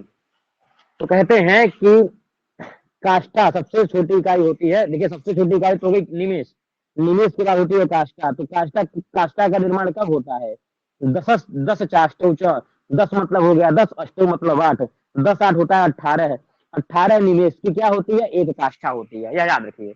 18 निमेष की हो गई, 18 निमेष की एक काष्ठा, ठीक है, यह तैयार हो गया। और निमेष किसको कहते हैं कि जब हम पलक झपकते हैं अपना ना, तो आंखों की पलक झपकने में जितना टाइम लगता है उसको एक निमेष कहते हैं। तो 18 बार पलक झपके तो वह हो गया एक काष्ठा, ठीक है, ऐसे समझिए। 18 बार पलक झपकिए तो हो गया वह एक काष्ठा। और 63 ताकला मतलब 63 अर्थात 30 काष्ठा की एक कला हो जाती है। 14 मनवंतर कहे गए यहाँ, बिल्कुल मनवंतर 14 कहे गए, कल पुराण में ही मनवंतर, वही मैं भी याद कर रहा था। निमेषे 10 चाष्टौ च काष्ठा अर्थात जो है 18 निमेष की एक काष्ठा होती है। और 63 तुता कला मतलब 30 काष्ठा की एक कला होती है। और 63 कला मुहूर्त मतलब 30 कलाओं का एक मुहूर्त होता है। शायद अहोरात्रम तुतावतः और 30 मुहूर्त का एक 24 घंटा होता है, मतलब एक दिन रात होता है, ठीक है, इस तरह से है। अब देखिए 18 निमेष का हो गया एक कला, ठीक है, 18 निमेष का एक कला, फिर उसके बाद 30 कला का हो गया 18 निमेष का एक काष्ठा, सॉरी कला नहीं काष्ठा, 18 निमेष की एक काष्ठा हो गई, 30 काष्ठा की एक कला, 30 कला की एक मुहूर्त और 30 मुहूर्त का एक दिन रात, यही इस श्लोक में बताया जाएगा, ठीक है। निमेषे 10 चाष्टौ च काष्ठा 63 तुता कला 63 कला मुहूर्त स्याद अहोरात्रम तुतावतः, ठीक है। मिलान करने के लिए भी यह प्रश्न आ सकता है। एक तरह से एक तरफ लिख सकता है कि 8 प्रकार के निमेष अष्टौ निमेषा, और एक तरफ लिख सकता है काष्ठा, और एक तरफ लिख सकता है कि 63 काष्ठा, तो एक बार कला लिख सकता है। तो मिलान करने के लिए भी ऐसे प्रश्न आ सकते हैं, ठीक है। मुझे पीडीएफ क्यों नहीं दिख रही है, सबको पीडीएफ दिख रही है, सभी के पास आवाज जा रही है, एक बार क्लियर करिए, सब लोग एक बार बताइए। हाँ जिनको भी मान लीजिए ना, जिनको भी समस्या आती हो टेस्ट देने में, टेस्ट नहीं दिखता हो या फिर पीडीएफ नहीं दिखता हो, आवाज नहीं जाती हो ना, तो वह लोग प्ले स्टोर में जाकर के टीचमेंट डाल करके एक बार देख लिया करें अपडेट आया है कि नहीं, क्योंकि हर 2 दिन 3 दिन के अंदर अपडेट इसका आता रहता है ना। तो अपडेट जैसे ही कर लेंगे वह ठीक हो जाएगा। पीडीएफ नहीं दिख रहा तो एक बार फिर से जुड़िए ना, काष्ठा फिर से बोलते हैं, लेफ्ट करके ज्वाइन करिए। देखिए विदिशा जी बोल रहे हैं ना, लिख देते हैं 18 निमेष का क्या हो जाएगा एक कला, ठीक है, 18 निमेष की हो जाएगी एक काष्ठा, सॉरी। और उसके बाद से लिखा है, देखिए यहाँ पे लिखा है ना, निमेष से 10 चाष्टौ च काष्ठा मतलब 18 कला की 18 निमेष का एक काष्ठा हो गया। अब लिखा है 63 30 इसी का ग्रहण करेंगे काष्ठा का ही, तो 30 काष्ठा से एक कला का ग्रहण हो जाएगा। 30 कला से एक कला, 30 काष्ठा से एक कला बन गई। अब उसके बाद 63 कला मुहूर्त, यह जो कला बनी थी यही कला अगर 30 हो जाएगी ना, तो एक मुहूर्त का निर्माण हो जाएगा। और यही मुहूर्त जो 30 कलाओं से मिलकर बना था, और यही मुहूर्त 30 की संख्या में आएगा तो एक दिन और रात का निर्माण हो जाएगा। ठीक है, चंद्रिमा जी ने देखिए लिख दिया है, निमेष से काष्ठा, काष्ठा से कला, 18 निमेष की एक काष्ठा, 30 काष्ठा की एक कला, 30 कला का एक मुहूर्त और 30 मुहूर्त का एक दिन, बस यही है। हाँ, पहले 18 जोड़ लीजिएगा, उसके बाद सब में 30-30 बढ़ाते जाइए, बस हो जाएगा। अब यहाँ पर देखिएगा, अहो रात्रि विभजते सूर्यो मानुष दैविके रात्रि स्वप्नाय भूतानाम चेष्टायै कर्मणाम हम। अब कहते हैं अहो रात मतलब दिन और रात का विभाजन कैसे होता है, सूर्यो मानुष दैविके, सूर्य के आधार पर होता है। मतलब सूर्य जब उदय होता है तो वह दिन हो जाता है, सूर्य जब अस्त होता है तो वह रात हो जाती है। यह सारी बात किसको नहीं पता होगी। रात्रि स्वप्नाय भूतानाम, रात्रि जो है सोने के लिए होती है, और चेष्टायै कर्मणाम, अह अह मतलब दिन होता है, अह मतलब दिन किस लिए होता है, चेष्टा मतलब जागृत करने के लिए, और कर्मणाम मतलब अपने अपने कर्मों को करने के लिए। रात सोने के लिए, दिन जो है काम करने के लिए और जगने के लिए। यह बात क्या बताना, यह सबको पता है। और यह दिन और रात का विभाजन सूर्य से ही होता है। सूर्य उगता है तो दिन, सूर्य अस्त होता है तो रात। अहो रात्रि विभजते सूर्यो मानुष दैवी के। ठीक है, मतलब मानवों और देवों का, मानुष दैवी के अर्थात मनुष्यों और देवों के लिए, मतलब देवताओं के दिवस तथा रात्रि का विभाजन जो है कौन करता है, सूर्य करता है। ठीक है, रात्रि सोने के लिए, दिन जागने के लिए और काम करने के लिए, यही इसका मतलब है। आ गया समझ में। अब देखिए यह बड़ा इंपॉर्टेंट है, यहाँ पे यह श्लोक इंपॉर्टेंट इसलिए है कि पित्रे रात्रि हनि मासा विभागस्तु पक्षयो कर्म चेष्टा स्वः कृष्ण शुक्ल स्वप्नाय सुरवरी।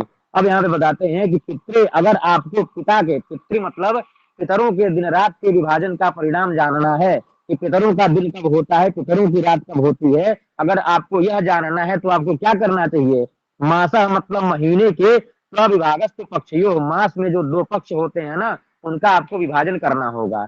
अगर मान लीजिए पितरों के, जो पितर होते हैं उनके, आप उनके दिन और रात का निर्धारण अगर आपको करना है तो प्रविभाग मतलब, प्रविभाग मतलब अलग अलग कर दीजिए। क्या, मासह पक्षियों, जो महीने के जो पक्ष होते हैं, कृष्ण पक्ष और शुक्ल पक्ष, इनको अगर आप अलग अलग करेंगे तो आपको पितरों के दिन और रात का पता चल जाएगा। और क्या पता चलेगा आपको, कर्म चेष्टा स्वः कृष्ण, पितर लोग कब जागते हैं, चेष्टा मतलब जागृत अवस्था में, और कर्म मतलब अपना अपना कर्म जो है पितर लोग कृष्ण पक्ष में करते हैं, और शुक्ला स्वप्नाय सरवरी, और शुक्ल पक्ष में सोते रहते हैं। ठीक है, यह बात होती है।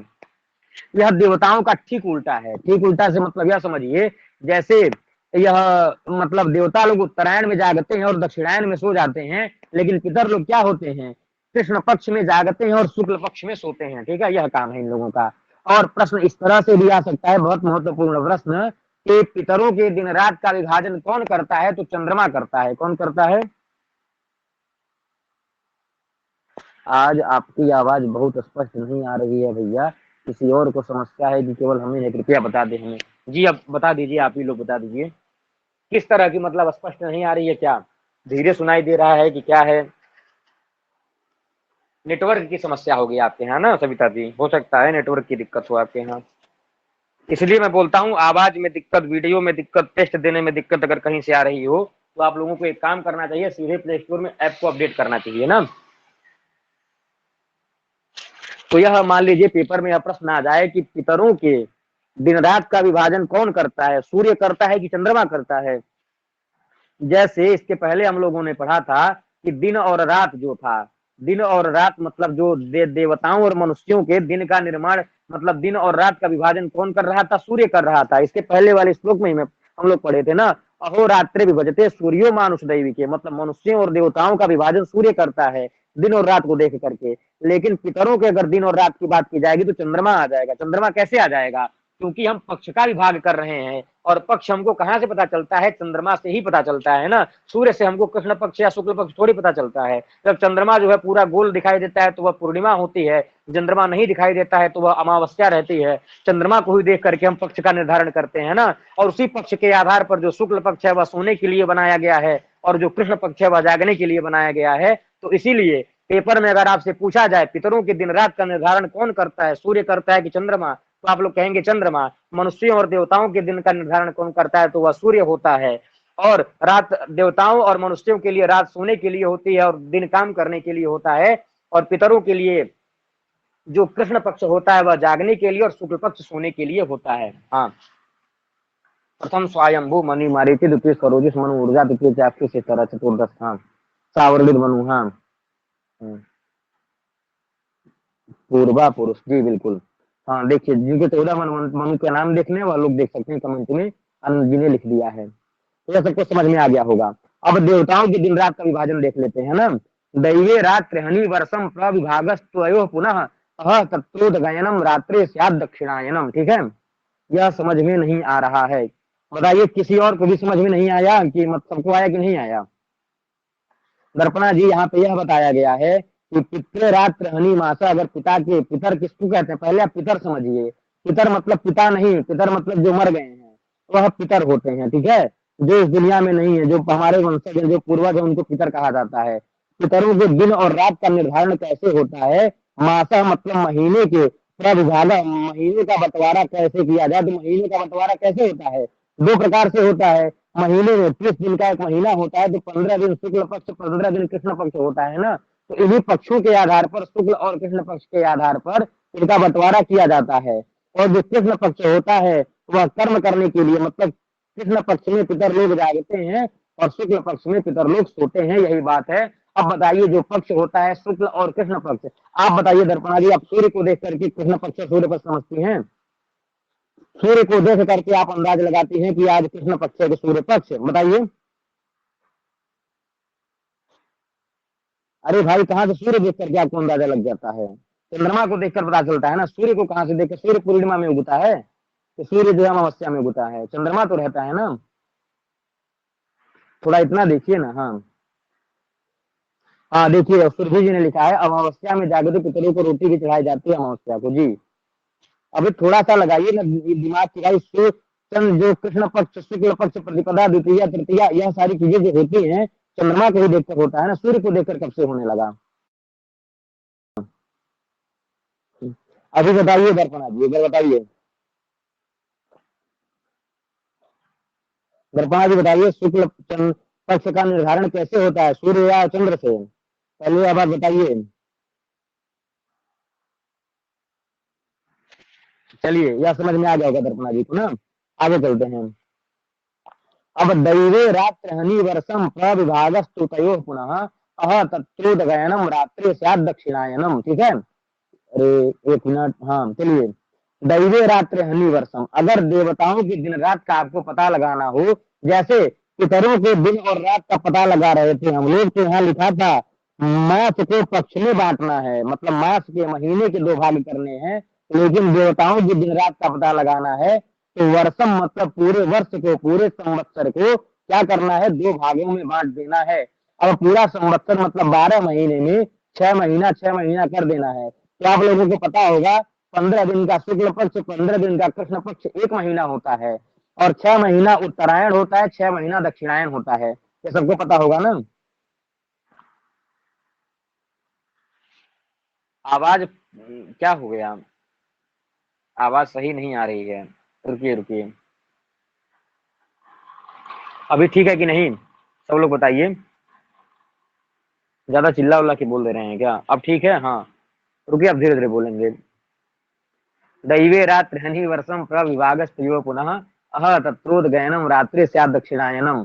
देवताओं के रात और दिन का अगर आपको विभाजन करना है तो वर्षों का आपको विभाग करना होगा। वर्ष का विभाग कैसे होता है? शुक्ल उत्तरायण और दक्षिणायन के हिसाब से। तो जो क्या होता है, अह तत्रोदगयनम, जो अह मतलब जो दिन होता है, जो उत्तरायण होता है वह देवताओं के लिए दिन होता है, और रात्रि स्यात् दक्षिणायनम, और जो रात्रि होती है वह देवता दक्षिणायन जो होता है, मतलब 6 महीना जो दक्षिणायन है, दक्षिणायन देवताओं की रात्रि है और उत्तरायण जो है देवताओं का दिन है। इस तरह से एक साल के दो टुकड़े कर लीजिए, वही 24 घंटा होता है देवताओं का। ठीक है, समझ में आ गया? सूर्य जब उत्तर से दक्षिण की ओर जाता है तो 6 महीने की अवधि लगती है, श्रावण से पौष मास तक, उसको दक्षिणायन कहेंगे। और जब दक्षिण से उत्तर आने की अवधि होती है, मतलब माघ से लेकर के आषाढ़ तक, आषाढ़ तक मतलब यह उत्तरायण, इसको क्या कहेंगे? दक्षिणायन कहते हैं। ठीक है, इन दोनों उत्तरायण दक्षिणायन को मिलाकर के एक वर्ष होता है, जिसमें 12 महीने होते हैं, और देवताओं के लिए उत्तरायण दिन और दक्षिणायन रात होती है। सर बहुत सीरियस हो जाते हैं जल्दी से। ऐसा भी कहते हैं सर, जब देवगढ़ जगे हैं तो विवाह होता है। जी जी बिल्कुल वही है। तो देवगढ़ जब दक्षिणायन में कहाँ शादी होती है उसी को खरमास वगैरह कहते हैं ना। अगेन बोल दें, ठीक है। अटी 1 मिनट, हाँ। यहाँ पे यह कहा जा रहा है कि देवताओं के रात्रि हनि, दिन और रात को अगर आपको जानना हो तो वर्ष का 2 प्रकार से विभाग होता है, अह तत्रोट गयनम। देखिए आपको यह थोड़ा ज्योतिष भी जानना चाहिए ना कि उत्तरायण और दक्षिणायन वर्ष में 2 प्रकार की अवधियां होती हैं। जब सूर्य क्या होता है, उत्तर से दक्षिण की ओर जाता है तो उसको क्या कहते हैं, 6 माह की अवधि को, 6 महीने की उस अवधि को दक्षिणायन कहते हैं। और यह श्रावण, मतलब श्रावण चल रहा है ना, अभी श्रावण चल रहा है कि बीत गया? श्रावण अभी जन्माष्टमी आने वाली है तो श्रावण बीत चुका है ना।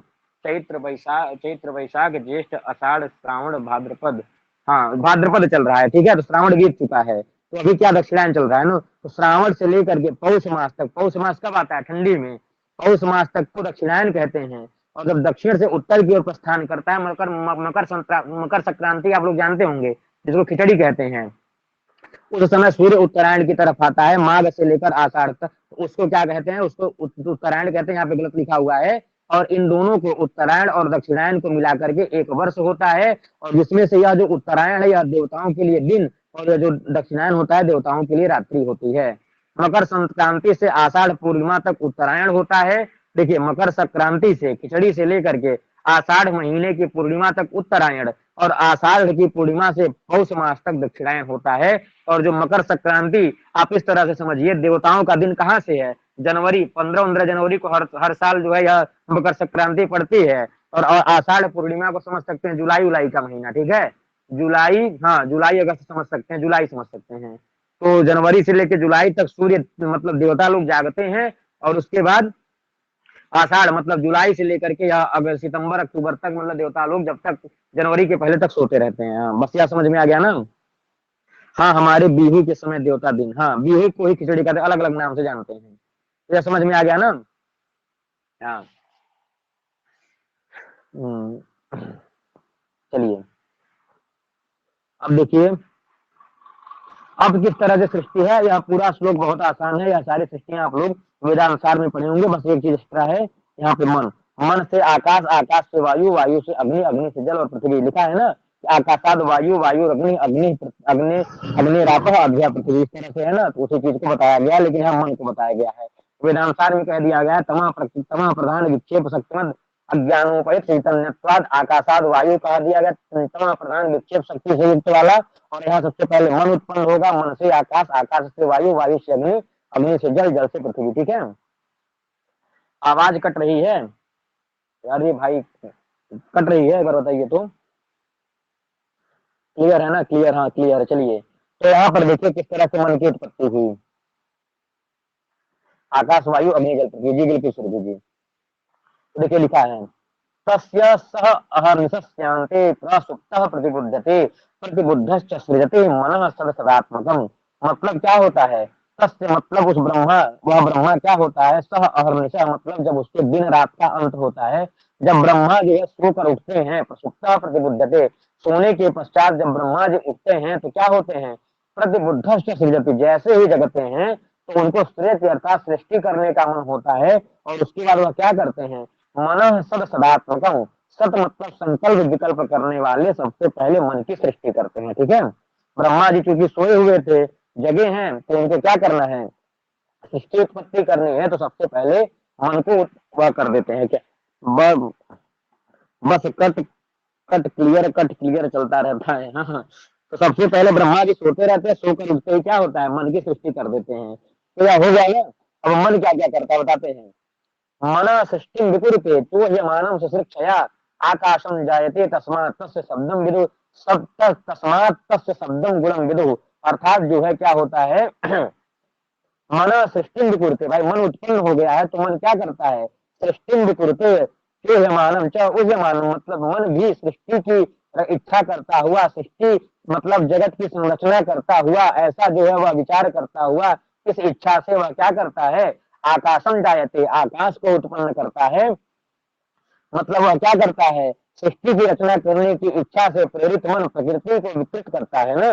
मन सृष्टि करते, मन सृष्टि करने की शिक्षा मतलब इच्छा करने से वह क्या करता है, वो यमान प्रकृति को विकृत करता है, जिससे क्या होता है, आकाशम जायते, आकाश उत्पन्न होता है। और आकाश का गुण क्या होता है तो आप लोग जानते होंगे, शब्द गुणकम आकाशम तस्मात् तस्य शब्दम गुणम विदु। विदु मतलब जो है उस आकाश के गुण को शब्द समझना चाहिए। बस वही श्लोक के माध्यम से कह दिया गया है, जो हम लोग आज तक पढ़े हैं शब्द गुणकम आकाशम को। तो मन जो है सृष्टि की इच्छा करता हुआ आकाश उत्पन्न करता है, और आकाश का गुण क्या हो गया, शब्द गुणकम आकाशम शब्द गुण हो गया। ठीक है, आगे है आकाशात विकुर्वाणस विकुर्वाणात् सर्वगंधमय शुचि बलवान जायते वायु सवै स्पर्श गुणो मतः। आकाश भी क्या होता है, जो विकार से पैदा हुआ आकाश है वह भी क्या करता है, विकुर्वाणा मतलब विकुर्वाणात् मतलब विकार से पैदा हुआ यह जो आकाश है यह क्या करता है, सर्वगंधमय मतलब जो है सभी प्रकार के गंधों को वह मतलब धोने वाली, वहन करने वाली, शुचि मतलब पवित्र, बलवान और वायु को क्या करता है, उत्पन्न करता है। यह आकाश भी मतलब विकृति से पैदा हुआ यह आकाश हर प्रकार के गंधों को धारण करने में समर्थ है, जो शुचि मतलब पवित्र है, जो बलवान है, ऐसे वायु को उत्पन्न करता है। वायु जायते, और वह वायु कैसी होती है, तो स्पर्श गुण वाली वायु होती है। रूप रहित स्पर्शवान वायु आप लोग पढ़े होंगे। तो वही सूर्य जी वही बता रहा हूँ, सभी के गुण जो वहां पे लिखा हुआ है पंक्तियों में वही चीज यहाँ उसमें लिखा हुआ है, कुछ अंतर नहीं है ना।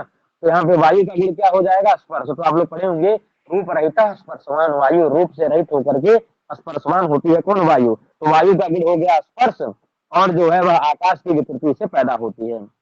अभी श्लोक देखिए दिखा रहा हूँ, अभी 79 है ना, अभी है थोड़ा सा इसलिए फटाफट देखिए, यह सब आसान है ना, इसमें ज्यादा टाइम इसलिए नहीं लगा रहे हैं। वायु और विकुर्वाणस वायु अपि कितना बजा अभी, वायु रपि विकुर्वाणाद विरोचिष्णु तमोदम ज्योति उत्पद्यते भास्वत तद गुण रूप मुच्यते। यहाँ पर बताते हैं जो विकार से उत्पन्न यह जो वायु है यह क्या करती है, यह जो है तमोदम मतलब अंधकार को दूर करने वाले, रोचष्णु मतलब जो प्रकाशमान, ज्योति भास्वत मतलब ज्योति और उष्मा से युक्त सूर्य को उत्पन्न करती है। और सूर्य का गुण क्या होता है, तो तद रूप गुण मुच्यते, रूप रूप का गुण क्या, अग्नि का गुण क्या होता है, रूप सहित मतलब कैसे उष्ण स्पर्शवत तेज, उष्ण स्पर्श वाला रूप सहित होता है, वह तेज होता है। अग्नि में रूप तो होता ही है, तो यह रूप गुण वाली होती है। ठीक है, अब देखिए यहाँ पर, अब यहाँ अंतिम में अब अग्नि से क्या उत्पन्न होगा, तो जल की उत्पत्ति देख रहे हैं। पहले लाइन में जल की, दूसरी लाइन में पृथ्वी की।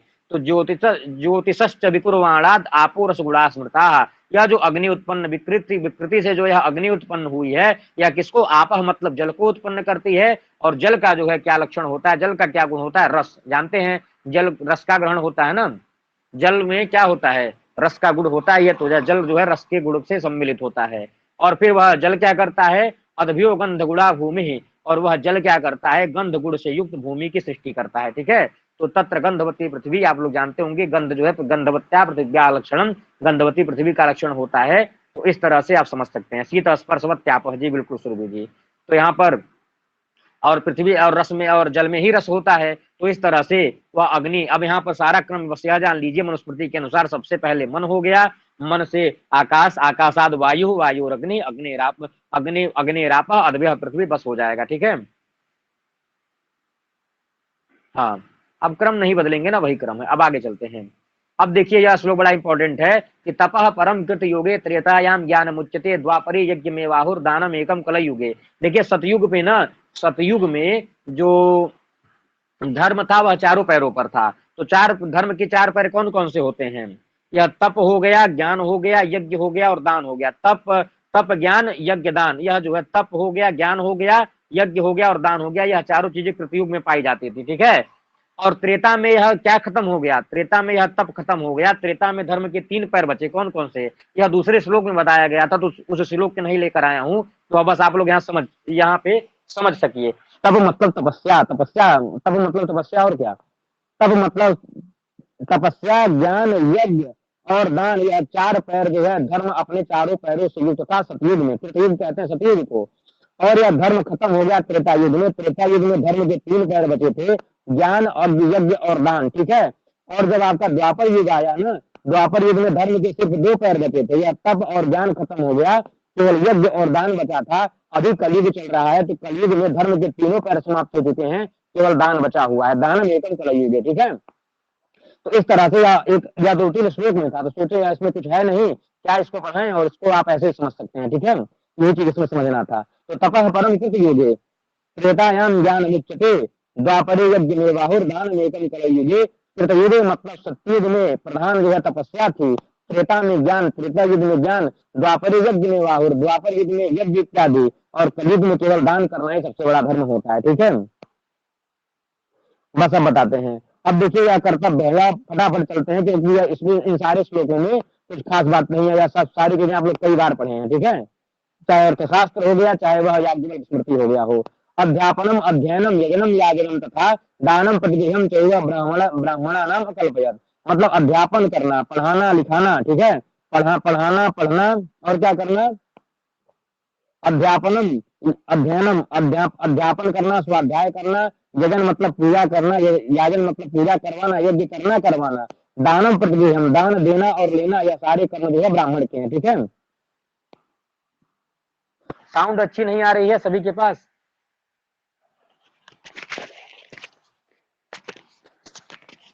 जी बता दिया करिए, अभी ठीक है? हाँ बताइएगा। तो यह हो गया अध्यापनम अध्ययनम यजनम याजनम तथा दानम प्रबृहम चैव ब्राह्मणा नाम अकल्पयत, अर्थात जो है क्या हो गया, अध्ययन मतलब अध्ययन करना, अध्यापन मतलब पढ़ाना, यजन मतलब यज्ञ करना, याजन मतलब यज्ञ करवाना, दानम प्रतिगृहम, देखिए दान लेना सिर्फ ब्राह्मण के हाथ में है, दान लेना और दान लेना यह सब ब्राह्मणों के कर्म हो गए। ठीक है, ठीक है, माइक बहुत दूर है, अब माइक समझ लीजिए हमसे 2 किलोमीटर दूर है। ठीक है, अब देखिए क्षत्रियों का कर्म देख लीजिए, प्रजानाम रक्षणम दानम इज्याध्ययनमेव च विषयेषु अपशक्तिश्च क्षत्रियश्च समाधिता, क्षत्रिय का कर्म क्या हो गया, प्रजानाम रक्षण मतलब प्रजाओं का संरक्षण करना, दानम मतलब दान करना सिर्फ लेना नहीं, इज्या मतलब यज्ञ करना करवाना नहीं, और अध्ययन में केवल पढ़ना पढ़ाना नहीं, और विषयेषु अप्रसक्ति है मतलब विषयों में आसक्ति ना होना, यह सब क्षत्रियों के कर्म हो गए। देखिए ब्राह्मण ही यज्ञ कर सकता है, करवा सकता है, ब्राह्मण ही पढ़ सकता है, पढ़ा सकता है, ब्राह्मण ही दान ले सकता है, दे सकता है, बाकी लोग केवल पढ़ सकते हैं, यज्ञ कर सकते हैं, दान दे सकते हैं, यज्ञ करवाना, पढ़ाना और दान लेना यह अन्य लोग नहीं कर सकते, केवल ब्राह्मण करेंगे।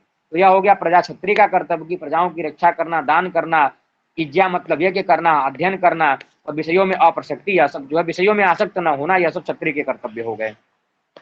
अब देखिए यहाँ पर वैश्य का क्या आ गया, पशु नाम रक्षण मतलब पशुओं का संरक्षण, दान मतलब दान करना, इज्जा मतलब हवन करना, यज्ञ करना, अध्ययन मतलब पढ़ना, वणिक पथम मतलब व्यापार वाला काम करना, कुशीदम मतलब ब्याज इत्यादि लेना, और खेती करना, यह सब वैश्य के कर्म हो गए। ठीक है, और एकमेव तो शूद्रस्य प्रभु कर्म समाधितः, शूद्र का केवल एक कर्म होता है कि वह क्या करे, अनसूयया बिना किसी घृणा के, बिना किसी ईर्ष्या के, एते सामेव वर्णानाम शुश्रूषा मनसूया, एते सामेव वर्णानाम, यह जो ब्राह्मण क्षत्रिय वैश्य वर्ण थे इनकी शुश्रूषा, इनकी सेवा करता रहे बिना ईर्ष्या के। ठीक है, यह ब्राह्मण यह शूद्र का कर्तव्य हो गया। अब आगे कहते हैं कि उत्तमांगोद्भवात् ज्येष्ठात् ब्राह्मणस्त्रीव धारणात् सर्वस्यैवास्य सर्गस्य धर्मतो ब्राह्मण प्रभु, अर्थात यहाँ पे बोलते हैं कि ब्राह्मण जो है यह उत्तमांगोद्भवात मतलब यह ब्रह्मा के उत्तम अंग से उत्पन्न होने के कारण सभी प्राणियों में, सभी लोगों में ज्येष्ठात् ब्राह्मण स्त्रीव धारणा सबसे ज्येष्ठ है, और सर्वस्यैवास्य सर्गस्य धर्मतो ब्राह्मण प्रभु, अर्थात जो है सबसे पहला सबसे जो है मुख से उत्पन्न होने के कारण यही क्या है, ब्राह्मण सर्वश्रेष्ठ है।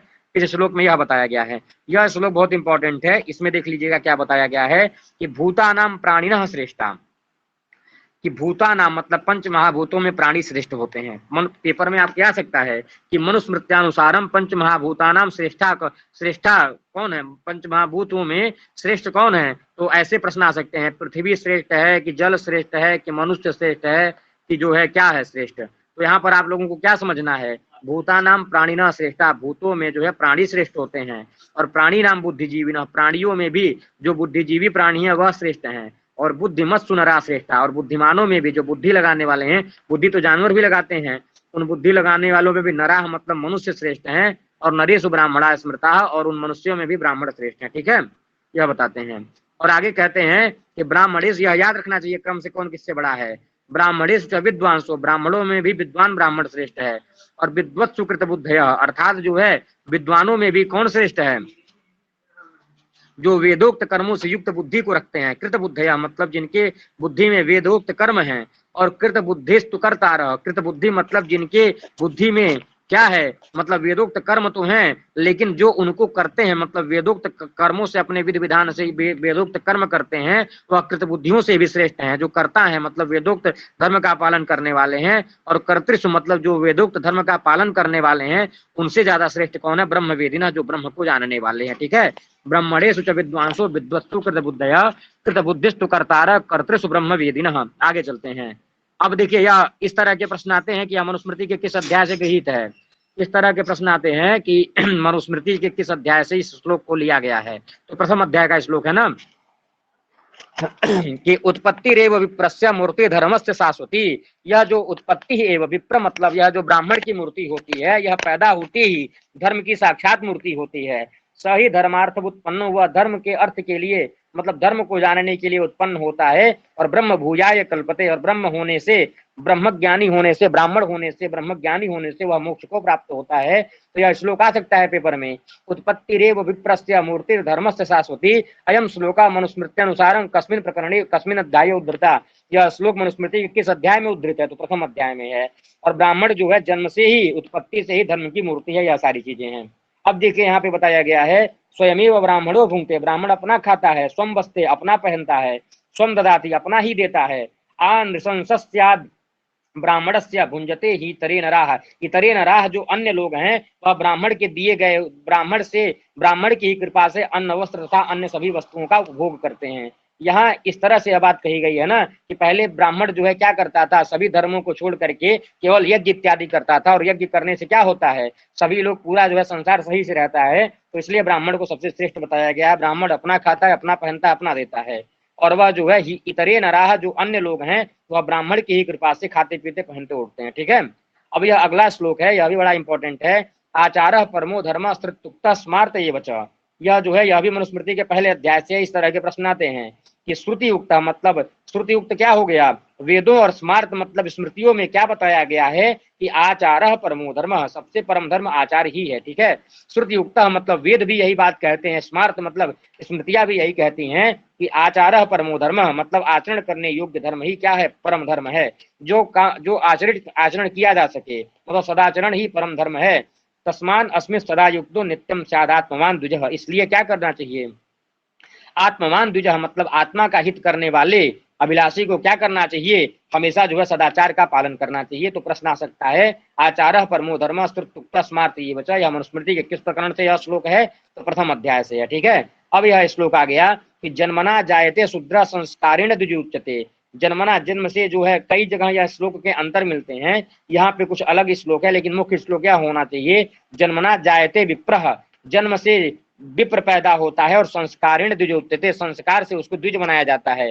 द्विज की क्यों कहते हैं, जिसका 2 बार जन्म होता है, द्वाभ्याम द्वायते इति द्विजः, जिसका 2 बार जन्म हो उसको द्विज कहते हैं।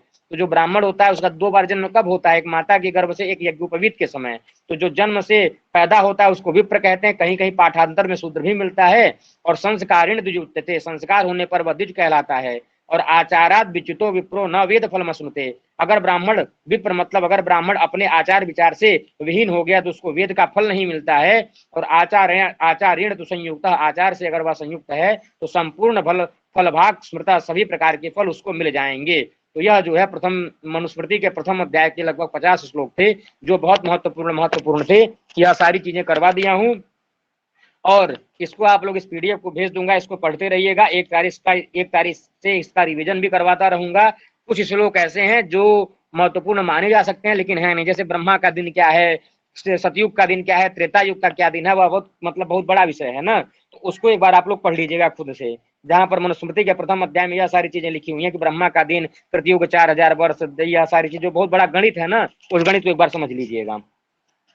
बस, सभी को बहुत बहुत धन्यवाद। और सबको एक चीज और सूचना है कि अभी 8:30 बजे अभी यहाँ से 100 प्रश्न अपलोड किए जाएंगे। ठीक है, सुबह अर्थशास्त्र, याज्ञवल्क्य स्मृति, अभिलेख, और इस time Manusmriti unit 10 Sanskrit net 11-25 code के 10वें यूनिट में जो भी विषय हैं, अभी उसका 8:30 बजे इसी क्लास में, इसी क्लासरूम में आप टेस्ट वाले ऑप्शन पे जाएंगे, अभी जाकर चेक कर लीजिए, वहां और भी टेस्ट होंगे, तो उसी तरह से आपको वहां पर टेस्ट देना है। आप लोग 8:30 बजे उपस्थित रहिए, 75 मिनट का समय रहेगा, 100 प्रश्न रहेंगे और 9:40 पर फिर हम लाइव होंगे, उन 100 प्रश्नों की व्याख्या करेंगे। और जो लोग हमारे ग्रुप में जुड़ना चाहते हैं, फ्री वाला ग्रुप है, सारी सूचनाएं क्लास की पाने के लिए, वह उस ग्रुप में भी जुड़ सकते हैं, ठीक है, मैसेज करके टेलीग्राम पे। धन्यवाद सभी को, मिलते हैं, अभी टेस्ट अपलोड करने जा रहे हैं। हाँ हाँ, हमेशा सुनते रहती हैं, अभी 15 मिनट बाद इस क्लास की रिकॉर्डिंग आ जाएगी, ठीक है, आप सारी रिकॉर्डिंग आ जाती है। धन्यवाद सभी को।